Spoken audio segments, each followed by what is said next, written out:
Možete mi reći kakva je bila prva asocijacija kad ste upisivala informacijske znanosti? Pa, mislim da je dosta njih na moje godine imalo isti taj pod navodnike problem. Većina nas kad smo vidjeli informacijske znanosti prvo smo mislili da je to informatika i kako sam dalje malo počela istraživati da vidim ko će to upisati, vidjela sam da se biti radi o knjižničarstvu, što mi je bilo jako zanimljivo osobno jer sam kao malo uvjetno da sam imala u knjižnici i to i tako sam počela to upisati.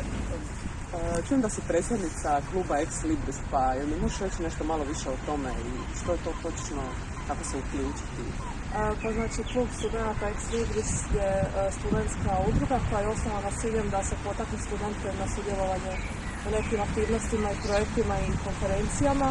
Na primjer, imamo konferenciju Infodaska koja je u suradnji sa sveučilištem u Zagrebu, Osijeku i Mostaru i svake godine se organizirala u drugom mjestu do prošle godine. I također jedan od poznatih projekata je film Harry Pottera koji se isto trenutno ne održava, ali bi stvarno voljela potaknuti sve studente da se što prije, čim se bude moglo da se uključe u te projekte, zato što stvarno je zabavno za njih, mogu steći neka nova poznanstva, mogu putovati, na primjer to Zagreb, Osijek i Mostar i Možda i u inozemstvu. Možda i u inozemstvu. Možete li mi sad reći, s obzirom da si zadnja godina studija, kako ti se promijenila percepcija tog samog pojma informacijskih znanosti? Pa, što sam na višim godinama bila, to sam više otkrivala, ajmo reći, nove stvari na koje se informacijske znanosti odnose. Na primjer, imali smo kolegije vezane za programiranje, interakcija čovjek-računalo i zapravo sve sam više to vidjela kao neko šire područje, a ne toliko, ajmo reći, usko. Da.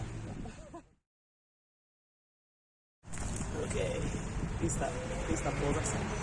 Isti putak. Aha, programator.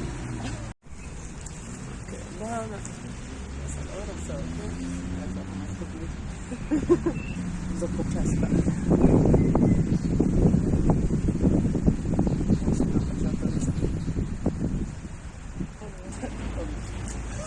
Samo da ne čujemo